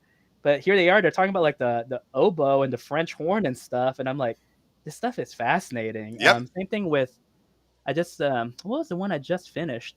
Oh, it's an ongoing series, but I'm watching the Aquatope on white sand, and it's about running an Mm-hmm. aquarium. Well, another one. Well, one that Bianca and I had both watched was Irresponsible Captain Tyler. I've heard Have about you that. ever seen? You should check it out. It's actually the main series is all for free on YouTube by the official group. Oh, okay, okay. Yeah, check that out. I was last year. Mhm. It was in my top recommendation for manga and anime. It was called "How Heavy Are the Dumbbells You Lift." Again, some of these names are like It's they, about they, it's about they reached. weightlifting. It's about It exercise. just feels like the past decade they've reached titles of animes that are just full on sentences No, they're as opposed. great. Oh They're, no, they're, they are. That is great. I'm just saying though. If you know that this has been more of a regular thing this past decade or so, or of a you know what they're doing? Okay, what? I'm gonna tell you my theory. I told it to Tyler Carpenter. and he's ran with it, and that's fine. The Japanese are playing on hard mode. They're basically like, all right, over there in the West, you guys got the Avengers. You don't even have to sell it because people just know what the Avengers is. Same thing with Batman, Superman, Spider-Man. It's like, here's what we're gonna do. Our titles are gonna be so crazy but we bet that people will buy them, and we're gonna outsell you. So, for example, I was watching this anime last night, and it was called I was the world's finest assassin, and then I died and became an aristocrat in another world. And so That's a mouthful. That's like something you would do for the long episode of an episode it title. was Not great. And when people ask, it's like, what's it about? It's in the title. It's in the title. Like, you don't have to ask me what it's about. It is in the title. And then, like, I bet the Japanese like sit back and they watch like the manga, and they're like, "Ha, we outsold Superman. Ha ha ha. What you got over there? Oh, isn't that sad? Oh, that's what you're doing with Superman. Oh." So basically, they're laughing on our face because it's like, our titles, we spell it out, we tell you what it's about, and we're gonna outsell you because it's better than what you guys got going on. And it's like, they kind of have a point. They do. Well, I'm starting to get a little. You probably know from all my yawning, I'm starting to get a bit tired on my end. I'm not bored. I'm just exhausted from today. My wife just got home, so we're gonna go have dinner. But it was nice talking to you. We'll talk again. Yep, definitely. After Volume 4 comes out, and you get to read it and let me know what you think. I will let you know, but I probably won't have you for another interview until 3 books. I seem to have a pattern of doing every 3 books with you guys. That's fine. It's no problem. But it was nice talking to you. Thank you so much for having us on. Have a good night. And thank you for the chat, and we'll see you later. See you later. All right, bye. Take care. And everyone else, I want to wish you all take care and see you all on the next one. I'm going to have an interview, not an interview, but a streaming with Joe, I purchased regular guy, Joe, how do you say that? Joe Corallo, however you say his last name. But I'm going to have him on, and on Wednesday I will be having, he's a Twitter guy. You guys will get to see him when he's on. Again, these are just going to be regular shoot the breeze streams. So see you guys then, and